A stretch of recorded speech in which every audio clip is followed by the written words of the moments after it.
So let's talk about media. And this could be anything: movies, music, television, social media, the list goes on. Now, I'm going to say a statement, and I hope you would agree with me with what I'm going to say. Everything is not bad, but everything is not good. I think it's a fair sentence. Not all is good with movies or music or television, but it's also all not bad. There's a book called A Matrix of Meanings, and in it, they ask this question: why should we pay attention to such a seemingly frivolous thing as popular culture? First, and most simply, popular culture both reflects who we are as people, and it also helps shape us as people. Second, popular culture must be investigated theologically because it's already studied by the broader culture around us. And then they go on to say there's a conversation about God going on in popular culture that the church is not engaged in and is often unaware of. If the Christian world continues in its scholastic view, viewing popular culture as degraded and superficial, then the gap between the church and the culture will continue to widen. Quite simply, because this is the world you live in, you're being raised in and influenced by, it's a world that we as students and parents and leaders should kind of look at to understand and look at how to manage and look at how to navigate. So we're going to look at different types of media, and the first would be music. Now, let me just say this. I love music. I think I'm one of the biggest fans of music I've ever known. I had around 7,000 albums, CDs, and downloads, all legal, until I subscribed to Apple Music a few years ago. Now, I don't know how many tens of millions of songs are just mine at any moment on my phone. I will just say this with music. We need to kind of create some different foundations.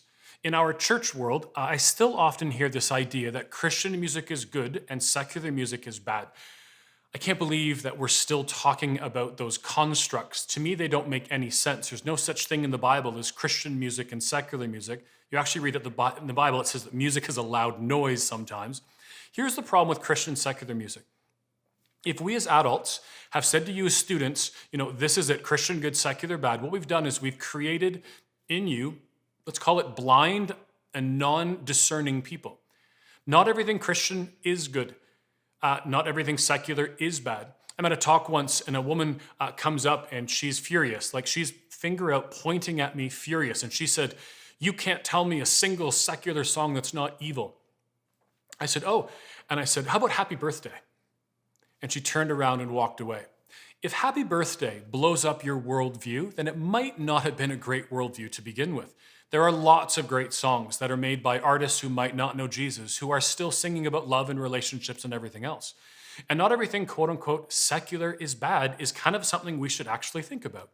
I was actually at another talk once, and a woman comes up afterwards and she said, "Well, I believe in I believe in the Christian and secular music divide." And I'm like, that's okay. You and I can have differing opinions and still be brothers and sisters in Christ. So I said, "What's your favorite TV show?" She said, "Oh, Brett, I just love American Idol."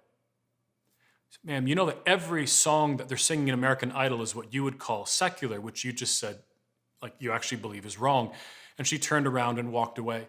I do think, and I maybe would challenge you, that we as Christians should be able to debate better. If you have an opinion and you want to stand by it, that's okay, but it should be something we can debate and dialogue on. I've asked this question to 400,000 or more students. It's a simple one. What are you looking for in your music? And the truth is, right away, hands shoot up. And I'm like, no, not genre. Don't tell me what genre you want. What do you want in the music? And all the hands go down. And there's always this pause. And then usually someone puts up their hand. And once somebody said love, they kind of said love like it's a question, though. And I'm like, yes, love is, 80% of all music out today?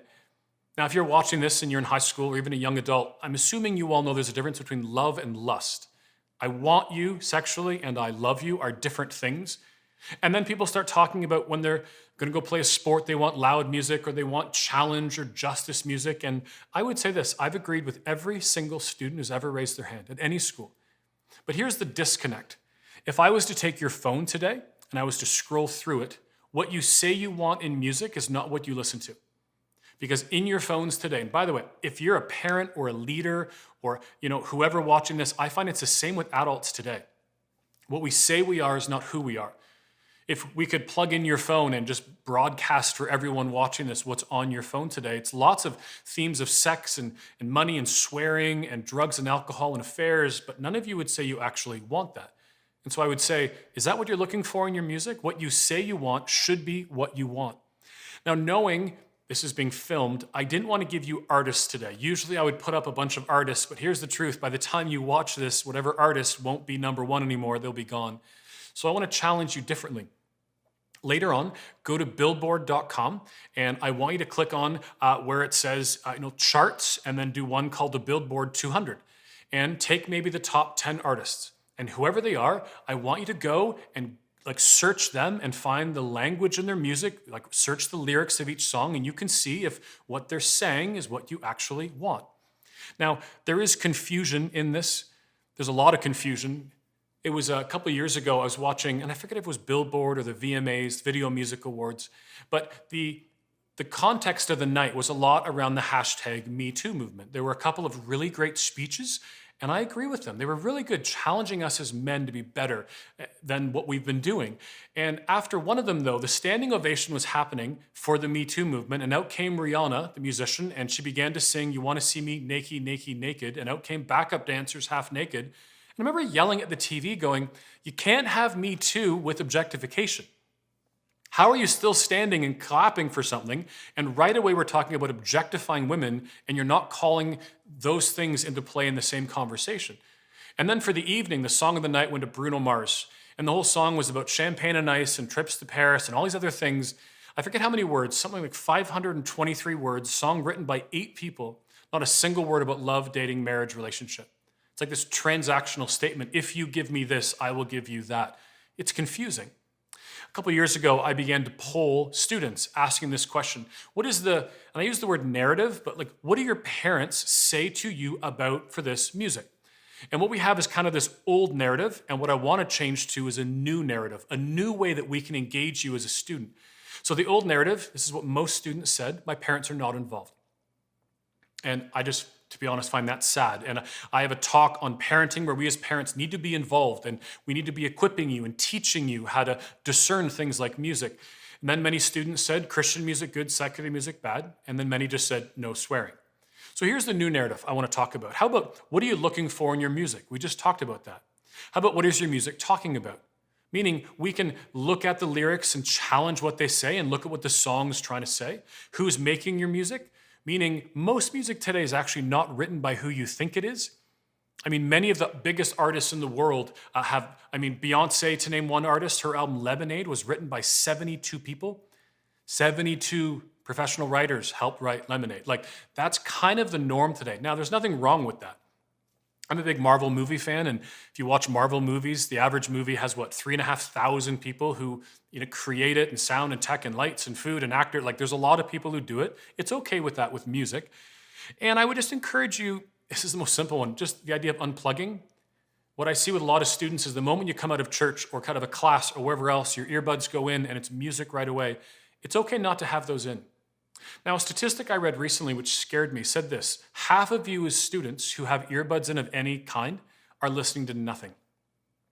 Talk about a disconnect. By you putting earbuds in, people won't talk to you. They think you're listening to music, so it separates you from the people around you. And I would say that concerns me. Now, I would say with music, separate the message from the noise. And just because it sounds good does not mean it's good for you. Maybe stop blindly consuming music. We call this thoughtless listening. And I would say we're not called to be thoughtless listeners, and maybe ask more from your musicians. Next category in this would be TV and movies. Now, they're actually one. Many years ago, there used to be two, but TV and movies, what is a Netflix series? Is it a TV show that could have been shown once a week for 6 months? They're all the same now. I read a quote that says the average TV is on between 6 and 7 hours a day in most homes.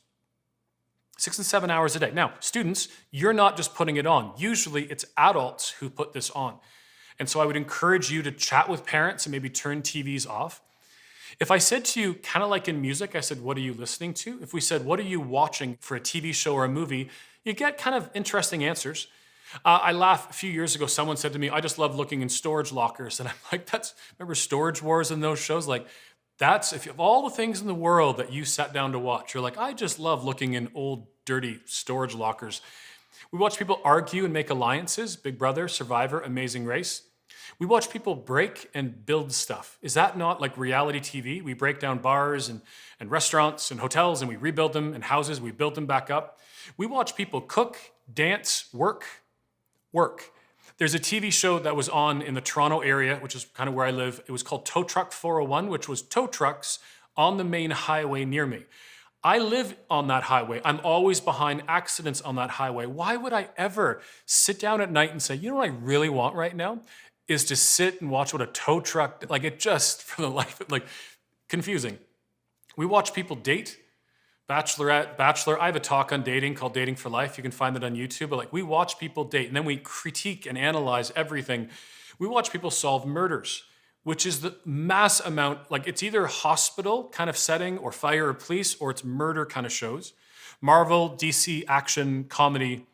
Now, the only thing I would challenge you, because the truth is most of these are okay. I might challenge what we're doing with our time, but most are kind of fairly innocent.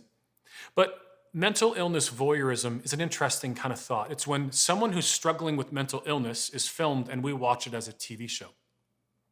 My 600-pound life. Extreme cheapskates, extreme couponing, hoarders, which is now, if I'm correct, off the air for a few years. But like, we're watching people who are not well. And why are we watching it? Now, if you are watching a show and you work in a certain field and you want to be going to counseling, you're saying, how can I help people, friends, whoever else? Okay. But if you're watching it to go, I'm so glad that's not me, maybe I would encourage you to watch something else. Now, how do you take back control of what you watch? Maybe have a look at what's in it before you watch it. Take 5 minutes before you watch a movie, because here's the truth. Ratings make no sense these days. I could be on Netflix, there could be an MA show, and there's nothing in it, maybe a few bits of language, and I can watch a PG show, and I'm like, this is atrocious. Like, it's not as simple as, R movies and MA bad and PG good. It doesn't work that way. So there's many websites, like Plugged In is a very common one. I think Plugged In is really great for the younger kids. Usually in the high school realm, I moved to Common Sense Media. What I really like in Common Sense there are students and adults who rank when you should see a movie. So whatever the movie that's out in theaters today, students will see it. And here's what's cool. They rank it often at a higher age than adults. So if it's a Marvel movie and parents say you should be 14, an adult will say, you know what, the student might actually say, I think you should actually be older than that, which is interesting. I think we as adults just want to go see the movies sometimes. A.W. Tozer once said a simple quote. He said, we have learned to live with unholiness and have come to look upon it as the natural and expected thing. I question what we watch these days so much.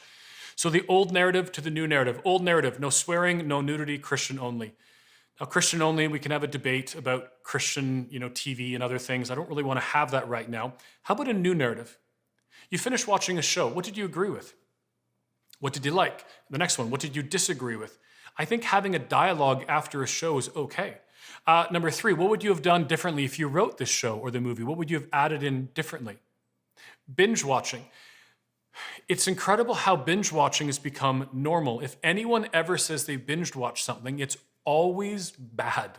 There is no moment you should say to me, I binge watched 8 hours of TV yesterday, and that should be a good thing. You can't tell me you had no time to exercise and hang out with friends and family and do devotions and all these other things if we're binge watching a show. Escaping and feeling lonely, and actually we might even say feeding loneliness in that. In my book, I wrote a chapter on loneliness. It was fascinating how lonely your generation is. Loneliness has been something I've struggled with, other than my mental health, for most of my life. And men my age, it's quite the norm. But what's weird is the studies all show men 40s, 50s, and 60s. And then out of the blue, it was these little blips in middle school and high school. And now we're seeing kind of middle and especially high school being one of the most lonely generations. You're the most connected generation ever. You can quickly pop on your phone and be on Snap and anything else in the world, Instagram, and you're connecting with people, messaging, but you're the most disconnected generation ever. There's a book called iGen, which talks about your generation from statistics, how you date at a later date, how you have sex at a later date, you drink at a later date, all these things. But it's not from choice. A lot of these things are just because you're at home alone and because you're not going out. Many people are at home just scrolling through social media as opposed to going out and doing things. And the last one here would just be the ethics around downloading content. It's interesting how this is normal these days. The number of times I'm at a friend's house and they own an Android box or some box where whatever movie is in the theater, they're just streaming into their house. But because it's streaming and not downloading, we say it's legal. And I would say, if you're not paying for content, it's not legal. It's just interesting how that's just become the norm. And if you want to see good movies and have good musicians making good stuff, you need to pay for that stuff or it's not going to be happening. Internet, social media. This photo, by the way, is one of my favorites. This kid, it looks like he's like 2 on a phone and on the computer. Now, the internet and social media are all part and parcel of this larger conversation. But let me just say this. In social media, it's not about the app. It's about teaching you as students to use technology properly. And different generations prefer different social media sites. My generation still uses Facebook, and we still use Twitter and LinkedIn. If you're in high school, it's clearly YouTube's one of the biggest, which I debate if that's social media or not, but you view it the most. And then it's Instagram, then it's Snapchat, TikTok. I don't really know where that fits. And again, I don't know if it's social or we're just watching things on it. But the term is called digital citizenship. It's teaching you how to behave online the same way we as adults should be teaching you how to behave when you're at school or work or sports or other things. This quote says, "I fear the day that technology will surpass our human interaction." Interesting. Anyone agree with me? I think today we're at this. Technology has changed us. When I'm flying somewhere, when I'm traveling somewhere and I'm out for a restaurant, no one speaks anymore. I can be at a gate at an airport and every single person, young to old, have earbuds and headphones in and no one actually talks. Now, the next line of this quote says, "The world will have a generation of idiots." I'm not calling you an idiot. And this quote is always attributed to Albert Einstein. It's actually not true. It's actually comes from a movie called Powder from the mid-1990s. We are so connected, yet we are getting more and more disconnected from each other. It's interesting, this thing of that quote's not Albert Einstein, because we need to realize what you see online is not always true.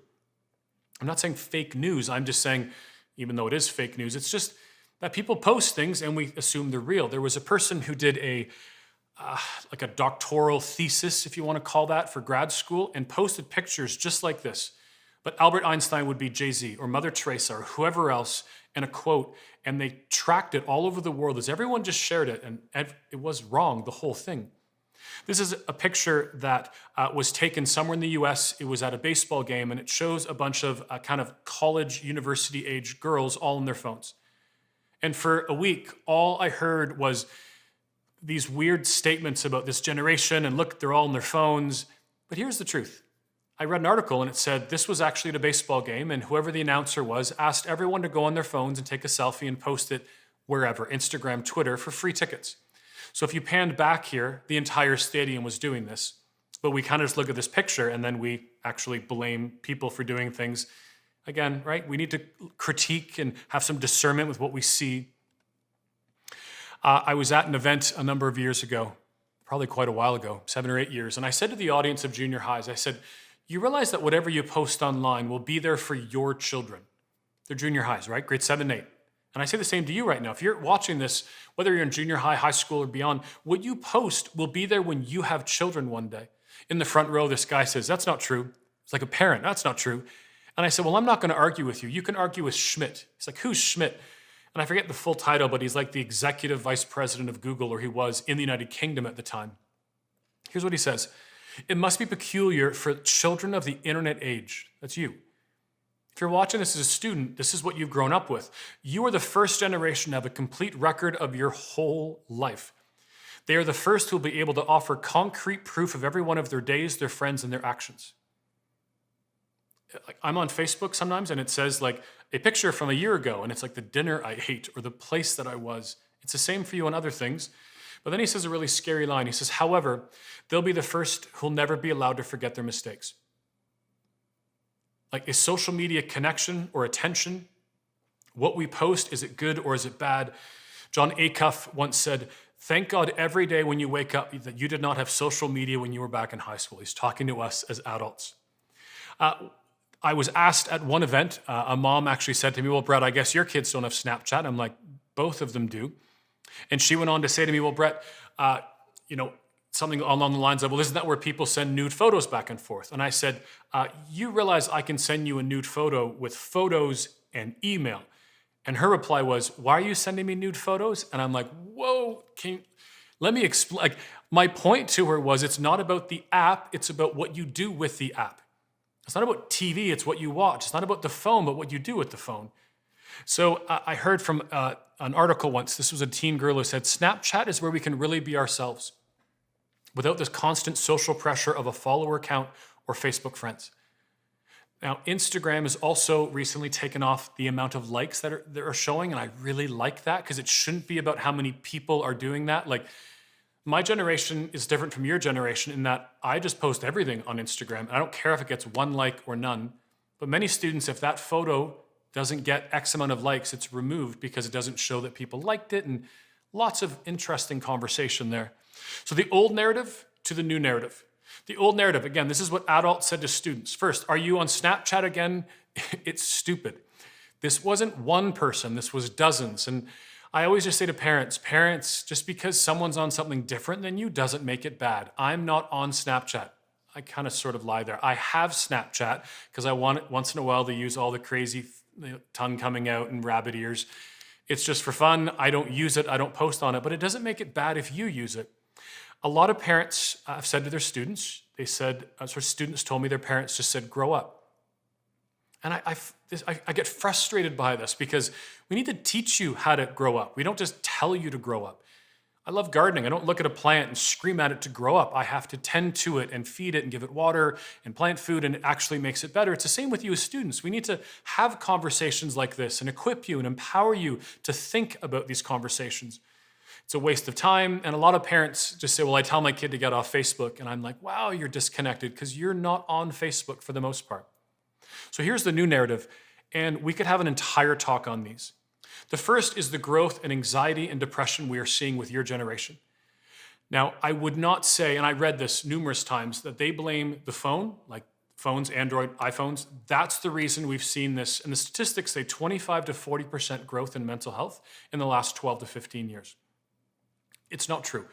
I would encourage any of you, when you get any messages that come through that blame, they say things like all and every.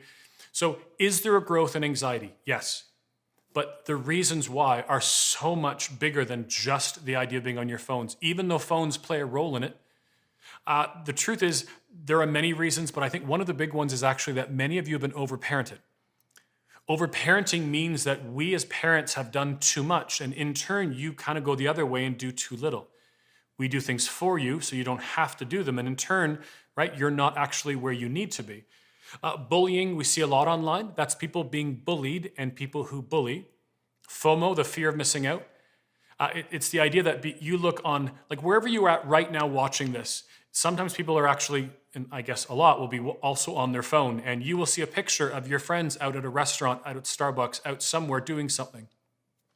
In that moment, you will wish that you were there because you're looking at that. And in that moment, now you're not here. You're not present for this conversation. Or you're out at a restaurant with friends and you're all on your phones. You're not even with the people you're chatting with. Feeling less than? I'm at a university. I asked 1,000 students. I said, who feels less than after being on Instagram? It was all women in the audience, by the way. 1,000 women. Hands went up. I said, let's change it the other way. Who doesn't feel less than? No hands. 1,000 women said, I feel less than after being on Instagram, but we all do it because we think we have to. Stopping the infinite scroll.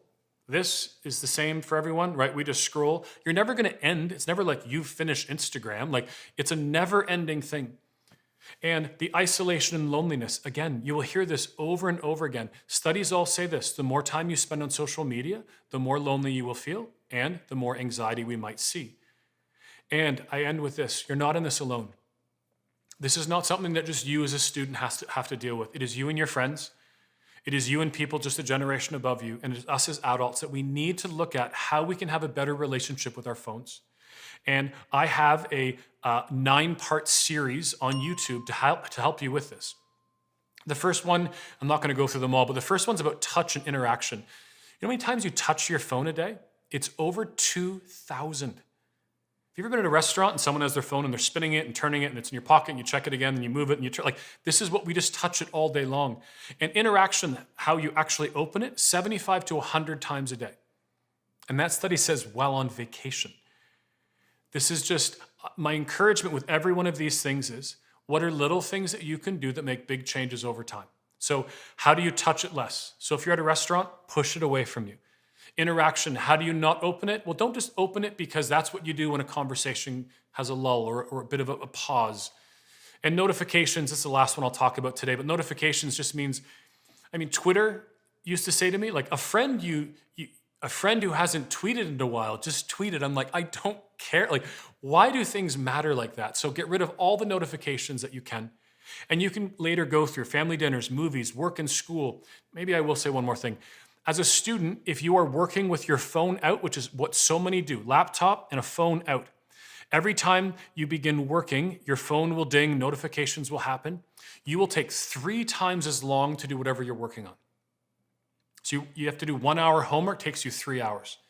Take your phone, turn it off, put it away. Take notifications on your computer, turn them all off. Do work. Work for 45 minutes to an hour. Be done. And then go do whatever you want to do. But you can't start working and then look and then start working and then stop. It doesn't really work. Now, still talking about the internet, I'm very quickly going to talk about pornography, which is a conversation we don't like to have. But the number of students who write me on a weekly, I might say daily, but it wouldn't be 7 days a week, probably 4 days a week. I hear from students, and that's on top of adults, who are struggling with pornography. So we got a grant the other year to poll, and I'm Canadian, so poll Canadian Christians on their porn consumption. It's weird to say that, but we got a grant. I'm actually out for lunch with a pastor, and I said to him, oh, I got the grant. And he said, for what? And I said, to poll Canadian Christians on their porn consumption. And he said, why would a foundation give you, kind of calling a stupid foundation, give you money for that? We're Christians. We don't struggle with porn. I said, dude, you should be fired. He laughed, and I said, I'm actually not kidding. You're a pastor of a 1,000-person church. You think no one in your congregation struggles with porn? He was one of the first churches to go through this. So statistically, I forget how many people we polled. It was thousands and thousands. Statistically, it was the same in every demographic, junior high, senior high, adult, like all the way to people in their 60s. 31% of people don't watch pornography. I knew it would be bad. I didn't think it would be that. It was in every denomination. Like the goal was to find if different denominations were different, right? Do Baptists do a better job of talking about sex and pornography than Pentecostals or non-denominational? And the truth is it was across the board. 31% don't watch pornography. A few times a month, 16, monthly 8, yearly 21, weekly 15, daily 8. And then there were 2 questions which really concerned me. The first was, would you feel comfortable approaching any member of your current church leadership? So for you, your youth pastor or a pastor in your church saying, I struggle, it was half, 50% said no. I'm sorry that we as adults have, for whatever reason, not made it easy for you to come and speak to us as leaders. And I hope that you would come and talk to us and your parents and other people when you're struggling. And then parents were the last one. Did your parents ever openly talk about pornography in your home? Yes, 14%. 86, my math right? 86% of parents don't talk to their kids all about pornography. And then 20% where they mentioned it but never really did anything. It's like, don't look at porn, and they just they don't do anything. It was when my kids were taking the bus to school, even in grade 4, we began talking about conversations. Before that, there's a book, Good Pictures, Bad Pictures, where we talked about, and it's not porn, it's body parts and other conversations. And when my kids were taking the bus, we'd talk about, might you see a picture? Like, you need to give someone an ability to process a conversation. I've encouraged people, and whether you're a student or an adult watching, I think everyone should have a reboot. Now, when you think of reboot, we think of Joe Cross, often the juicing kind of craze. But this is the truth. We are living in an over-sexualized culture, and I think each one of us should step out of that. So for 60 days, and it's not about the days, it could be 60 or 90. The point is we're trying to make this a habit. Don't put any sexualized television, sexualized movies, clean up social media, your thought life, etc., and see where it is. And what I am always fascinated by are the people who write me after and say, I never realized how much porn was affecting my life. Now, I have 3 talks. I call this the trifecta kind of conversation of sex and sexuality: porn, sex, and dating. Now, the sex talk is made for parents, but I think it's fine for a student to watch. But the point is, you can find these on YouTube, and I think these are really important to go through, especially with the conversation on pornography we're having right now. Last section in the media section is on video games. Most of you watching won't remember this. I remember the day this came out. Now, this is called like vintage, like OG, right? It's old school kind of games that you find on like a box at Costco, which has every one of them. I remember the day this came out. I remember saying to my buddy, we've arrived. Nothing will ever be this good. Like, look at the graphics, like the white line had a shadow on it. And like weeks later, we're like, wow, don't forget, my generation had no games and then we had games. Like everything we've been saying, everything is not bad, everything is not good. We're concerned usually about roughly 4% of the gaming population that plays more than 48 hours per week. 48 hours. Now, someone said to me recently, well, how much, like my son's a gamer, my daughter's not. And they say, well, what's your son's limit? And I'm like, I don't actually have one for him. The way I view this in my house is if he's doing well in school, he's been on sports teams, plays on the volleyball team at high school, gets good grades, all of these things, does chores around the house. If he's doing all those things and wants to play one night a couple hours of Fortnite or whatever other game you're playing, that's okay. I'll sit down and watch a basketball game or a football game, kind of the same amount of time. But the 4% who it's being affected by, or even if you're playing less than that, but you're being affected by it. I know people failing at a middle school, high school, college, university. I'm speaking a number of years ago in a place called Fort McMurray, Alberta, and I'm speaking there, finished speaking, I'm flying home and I'm sitting in the restaurant and I'm just eating and I'm on my own, so I'm just kind of eating quietly. And beside me are two guys who are flying back and they're talking quite loudly about this guy just got remarried. And he said, this wonderful woman with 3 teenage daughters, and he was just so excited. And the guy's like, well, I forget how he worded it, like, how did you land a girl like that? And he said that her ex-husband was playing 60 to 90 hours a week of Call of Duty, COD. And he'd come home from work and he'd go downstairs, they'll be up for dinner, and then wouldn't be up, and he'd play all night. And then he wasn't involved with family stuff. And then he lost his job.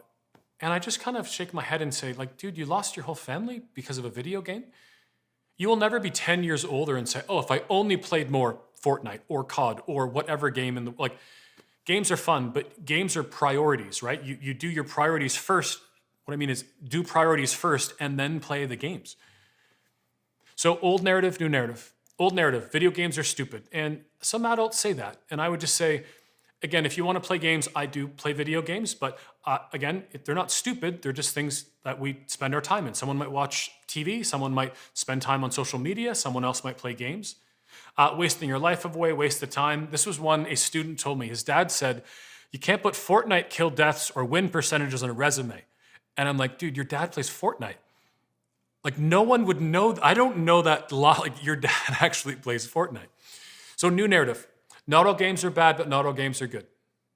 If you've never, as a side note, turned off a game or a song or a show or whatever because of its content, then you don't believe not all is good, not all is bad. Or you believe it, but you're not willing to actually like turn a song or whatever off. I do believe video games are where stories are being told. And so maybe what's the story? Games in my day, Pac-Man, right? 3 Pac people, I don't even know what the term is. Pac-men, Pac-women, like they die, the thing dies, and you get 3 of them and you're done. Today, you play in immersive worlds that are created by hundreds and hundreds of people for millions and millions of dollars. And there's incredible large stories being told.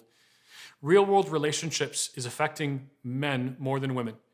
Now, women play games today, but when women finish gaming, you will be with friends, face-to-face, coffee, whatever else. Men today don't.